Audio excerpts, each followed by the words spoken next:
Hello everyone and welcome to Wonder Festival 2021 Winter.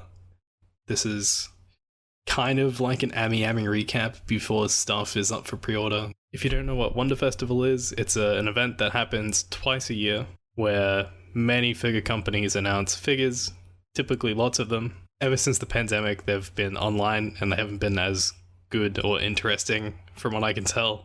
Most of the announcements come from Good Smile and their umbrella of companies, and they're not doing their announcements for another 4 days, I think, for some reason. Speaking of Good Smile though, they do have these 3 figures, which are the Wonder Festival exclusives for this event. The yearly Snow Miku, and then there's Nendoroid Aqua winter version. Finally, there's another Aqua, which is swimsuit version, which is basically the polar opposite of the winter version, Nintendo. So that's Good Smile's exclusives for this event. They have put up a handful of products on their gallery, which I guess we'll go through. The first of which is Melia from Xenoblade, and she looks okay. I really don't like the brown and green grass. I feel like it clashes with her color scheme, and I would have been more okay if it was just like a black disc. Inosuke is getting a pop-up parade, which is going to be fairly standard for pop-up parade quality. Figma Nadeshiko, which looks really cute. One of these days I'm going to buy a Figma, I swear. I've always been real jelly that Good Smile has the license for Kankole and not Azulane. I would spend so much money if they could do the Azulane girls. And then the last announcement they've put up early for whatever reason is the Iraha Nendo from Origairu. I'm surprised this didn't exist before now, so I'm sure people who like this series will be pretty happy about that. She does look pretty cute, even though I hate her character. So typically the best place to get all the news for Wonder Festival is on the Dengeki Hobby website. All of this is in Japanese, it's just using Google Translate. I'm just going to go through this big list of figure companies and see what's new. I think this company is Jingdao Bunka Kyozaisha. It looks like these tweets are from FunnyKnights. This is just a guy from Dr. Stone. What's interesting is it looks like he's a 1/9 scale, which is strange. He's got like a pile of bones down here and like chopped off arms. It's kind of creepy. 1 hour later. I've been recording for 50 minutes after that happened, and my mic was muted the whole time, and I didn't know. So, I'm gonna go through everything again, and hopefully you'll have a better video because of it. Let's get back into it. After that was Artstorm. They just make mecha robot things that no one probably cares about. Third is Aniplex. They didn't announce anything, they just said, hey, we have these pre-orders up. Next up we have Ami, and as usual, they're producing a ton of Idolmaster figures. The 2 that really stand out to me are these 2. This girl looks like she's on some like swing set made of vines or something, and this girl has this huge flower that I hope she's going to be holding in the figure, because that's going to look really cool. So aside from all the Idolmaster figures, Ami also announced this Rin from Eurocamp, which is sort of a weird one. It seems like they might be going to too much effort for something that isn't going to look stunning for how technically challenging it probably is. But I want to see them do it. Not that I think it's going to be good though. Now we have announcements by Alphamax. This whole night I've been very confused as to who Kazuzo Tokizaki is. I initially thought it was Kurumi, then I thought it was a completely different character, but now I've come back and now I think it's just a Google Translate error and this actually is Kurumi. So Kurumi is, as always, getting a bajillion more figures. I honestly can't fathom how it's sustainable for one character to get so many figures. The figure itself looks kind of stiff. The Kurumis that are coming out, I feel like don't push her forward in a way that they really need to be doing to justify their existence. This Dark Advent undead dress thing looks really cool. This skeleton mecha stand is like the craziest thing. I don't think it like even looks good, but the idea of it is really cool. I don't know who AnyGift or Vibrastar are, but they are producing this VTuber figure. I go on about China dress figures being pretty uninspired, but this one looks kind of cool. This frilly skirt part is something that usually isn't part of these sorts of outfits, so it seems like it's doing something new. It does look pretty cute. If you're into the VTuber stuff, you'll probably be into this. Howliners Toys is another company I've vaguely heard of. For some reason, this girl from Mushoku Tensei or something keeps popping up. Don't understand why. I think this might be the third or fourth figure I've seen of her. I don't think the character design is very good.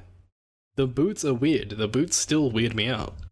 There's probably a world where this character looks nice, but not with the colors that they're gonna paint her in.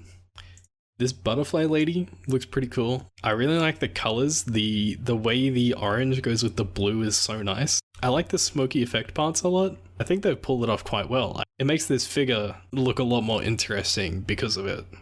They also got this guy whose face looks 90s and like awful. The coolest thing about this figure is the base with this really nice weathering and like cracking on the stone. It's a really cool effect, and it's like 10 times better than the figure is ever gonna look by itself. I'd rather have the base than the guy that's supposed to sit on the base, which is definitely something.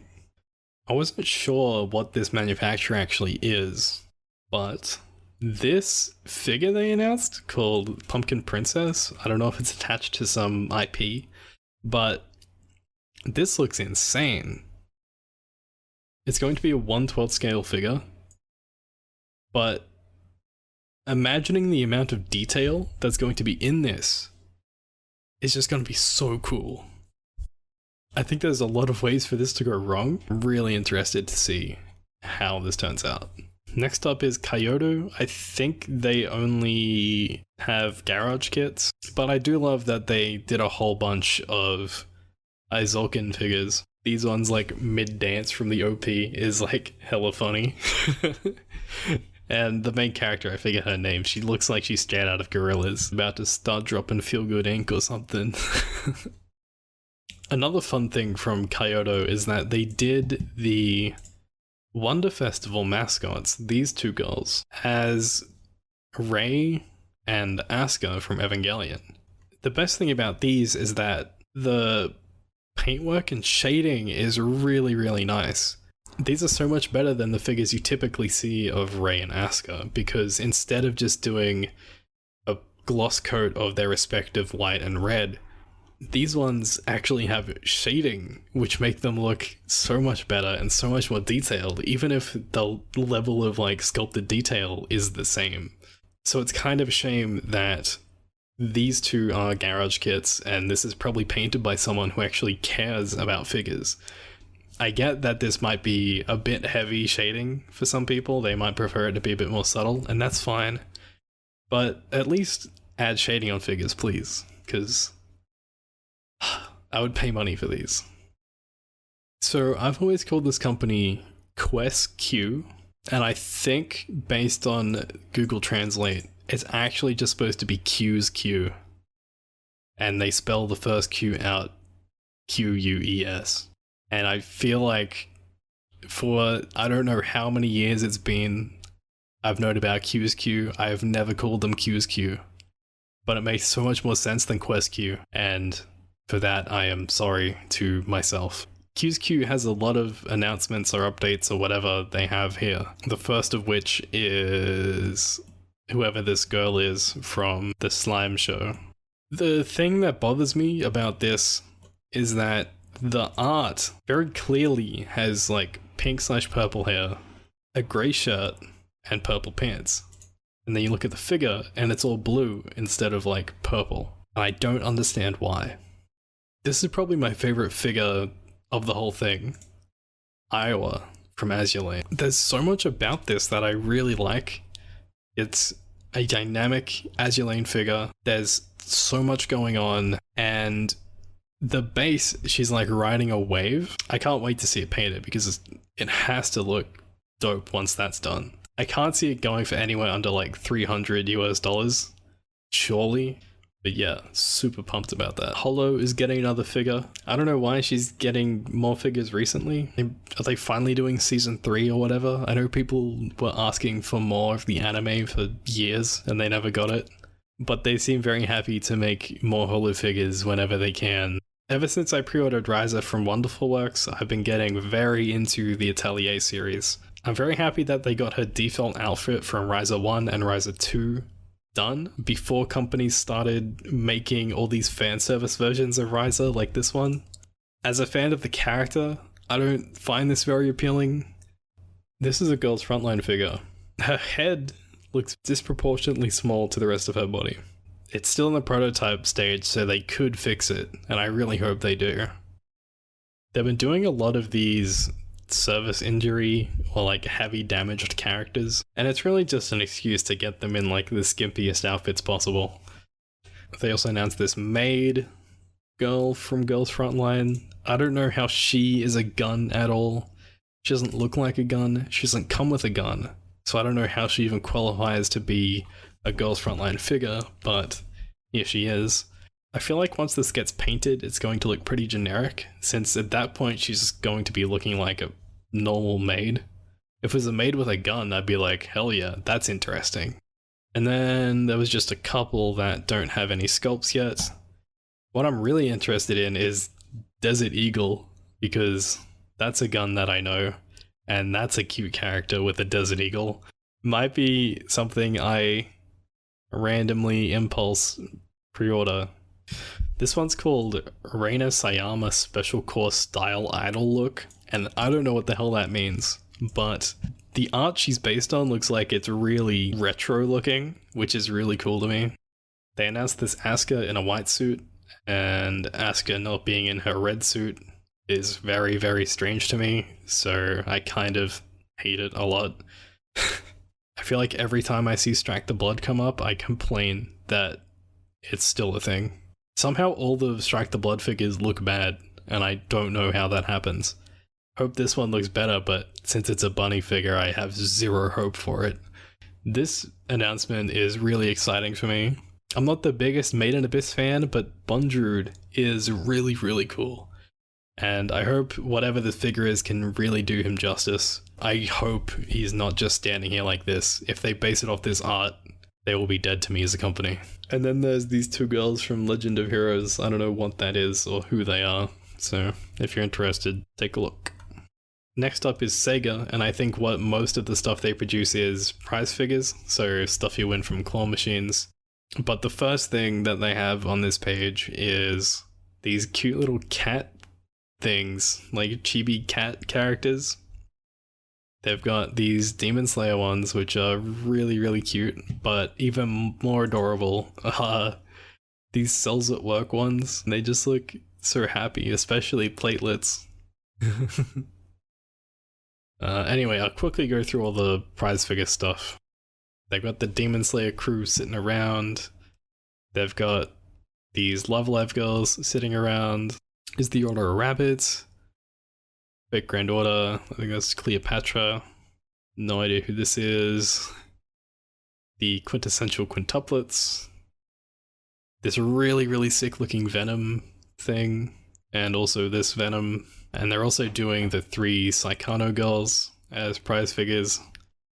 All their faces look really off, especially Eriri. She looks pretty bad. And Utaha is probably the best of all of them, but she still looks kind of off to me.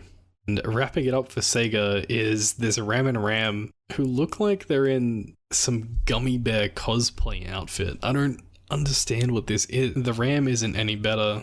Next up is Taito, who are usually known for doing prize figures. But none of their announcements are prize figures. It seems like they're all part of their Spiritale brand, or Spirit Ale, or Spiritale. Sort of similar to Furyu, where they're evolving from doing prize figures and then now trying to break into the scale figure market. Someone might know more than me about this specific situation, but that's what it looks like to me. They've come out with a bunch of 1/7 scale announcements, and of course in that lot is Emiya and Rem. I don't understand why so many companies, especially newer ones or companies trying to break into the scale figure market, do so by making figures that are already completely oversaturated. They could make like money hand over fist by just doing niche properties that have no figures currently. I know that's something like Belfine did a lot, and also FOTS, and FOTS is like the worst company of all time, and they still made so much money because they're just doing figures that nobody else is doing. It's crazy. Like, there is demand for a lot of those smaller properties and no one is making figures for them. We've got another fan service Riser figure. They've got this cute VTuber doggo girl. There's another Kurumi with them trying to break into a very, very oversaturated market. And this slime figure, which is pretty cool actually. I really like the base, and it doesn't seem too bad. So if their figures do end up being pretty imaginative like this, I think they might do well for themselves. Next up is Plum, but as Google Translate calls them, PM Office A for some reason. The first thing they have is a School City monorail, which no one cares about. But they are also extending their Eurocamp line of minifigures with Aoi and Anna. If you're not sick of Kurumi yet, they're making an idol version. They're re-releasing the Yamashiro, but this time with camouflage. It doesn't really look that good. Next up is Hobby Japan, which I think is just Amakuni, judging by the figures that they're showing off. So first, I think I've seen this one before, but it wasn't painted. I really, really like this one. I just wish the base didn't look so empty. Shiro himself looks really good, I think. Like his ripped shirt, and then within that you can see his body and the actual cut, which is very nicely detailed. I think it is one to keep an eye out for. I don't even remember this girl's name. I really don't like the colors. It seems like a complete mess, but I never really liked her in the game to begin with. What's really funny about this is I think her neck has like some really dark spots here. So if you look at it like this, it looks like her neck is very, very thin, like a pencil. That's pretty funny to me. I stopped playing Fate before this character came out, so I have no idea. It says their name is Killing House Chiara? Well, okay then. This is a gun girl, but looks too edgy to be girls frontline. Cancoli figure that is interesting to me is this one, because I'm very interested to see how they're going to do this crane with this little boat. I really want to see how they engineer that. I just want to see the behind shot where they've just got this massive crane going on. Next up we have Metacast Entertainment, who just do the JoJo's action figures. I'm sure they announced some Nendos, but they aren't here for some reason. What we do have is this very creepy looking lady. It's kind of disturbing and I really hate it. In cuter news, there is this girl with slimes. The rendered sculpt looks terrifying. And this fella, I don't know who he is, but that's a pretty cool looking sculpt. Union Creative has a few figures, some of which I have to skip because I don't want to bother censoring them. But they do have one here that looks very interesting. I'd usually get mad at swimsuit figures, but it's a really unique concept for a figure, and I don't think I've seen anything like this where they've tried to depict a character like swimming or like actively playing in the water. This is like next level, and I think it looks pretty cool and pretty cute. And finally, we are at the end, the very last manufacturer, Wonderful Works. Their first announcement is Rem in a Different World. The series is called A Different World from Zero, and the figure is called Rem in a Different World, and those different worlds refer to different worlds. This is Rem in a different world from the different world. It's Rem Isekai squared. It's like double Isekai, I don't know. Anyway, she looks cute, but why? Just stop. This says Dolls Frontline, but I assume it means Girls Frontline. For some reason, I really like this, and I don't know why. It might be like the ruffly skirt dress thing that's going on. I think this is looking good. If the paintwork ends up being nice, I think this should end up being a cool figure. And that looks like it's it for Wonder Festival. So, hope you've enjoyed looking at these figures with me from Wonder Festival Winter 2021. I'm very interested to see what Good Smile is going to reveal on Thursday, I think it is. I may or may not do a follow-up video. If people like this video, I probably will. If people don't, then maybe I'll just skip it. And in a week too, I'll also have another emiya recap for mid-month of February. Since so many pre-orders went up the other day, and I'm thinking now that maybe those pre-orders went up because Wonder Festival was happening this weekend, which kind of makes sense. But anyway, I hope you've enjoyed the video. If you have, leave a like, tell me what figure you're excited for in the comments below, and subscribe for more anime figure content. This has been the Ando Experience, and I'll catch ya in the next one. Bye.